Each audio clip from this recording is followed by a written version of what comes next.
My name is Mark Bonnar. I play Blackbeard in Assassin's Creed 4 Black Flag. No, this is my first time performing in a game. Yeah, it was a unique experience, certainly, to perform in a game. Acting is kind of the same wherever you're performing, if it's on theatre or TV or film. But the physical constrictions of motion capture are the thing that you have to get used to, because you have a bar with a mounted camera pointing at your face the whole time. So that takes a lot of getting used to, the fact that there's something this close to you, and it's following you everywhere you go. So that takes a lot of getting used to. But aside from that, once you get used to it, it's kind of the same as any other job, really. I was thrilled, to be honest with you. I've been a gamer my whole life, since I was 12 years old, and I had never played Assassin's Creed, although obviously I was aware of it. I was just playing another game, different games, but as soon as I got the job, I bought 1 and 2. And kind of saw, especially 2. We're halfway.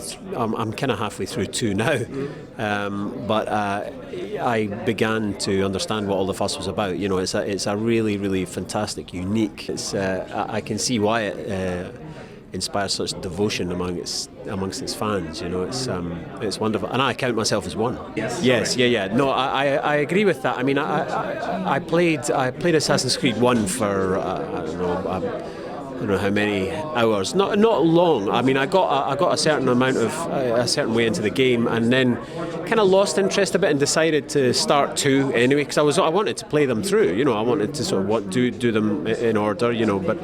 But I got not bored, but I just got a bit listless with 1, so I decided to start 2, and 2 has a much stronger storyline, much stronger main character, who you can identify with a lot easier, I think. And as I think that 4, I've not played 3, but I think 4 does as well. From what I've played this morning, Edward he's complex, and his motivations are complex, and that makes for an interesting playing experience.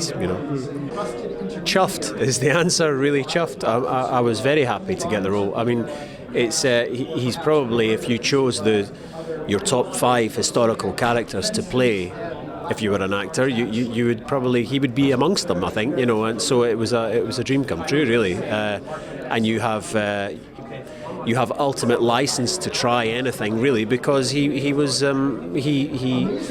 built up this facade of fear and volatility and unpredictability, because he understood the usefulness and the power of that, and that's a great thing to take and run with as an actor. Yes, I think what Darby McDevitt, the writer, has done is taken what little is known about Blackbeard, other than the fact that he was born near Bristol and that he was a pirate, and there were certain things that he did in the course of his life. Darby took all the facts that are known about him and created a fantastically rounded character to play, and he was an enigma, because he was, not only was he one of the most feared pirates ever, and the most notorious, but he killed the least people. He ruled by fear and fear alone, pretty much. But he commanded his ship with the permission of his crew.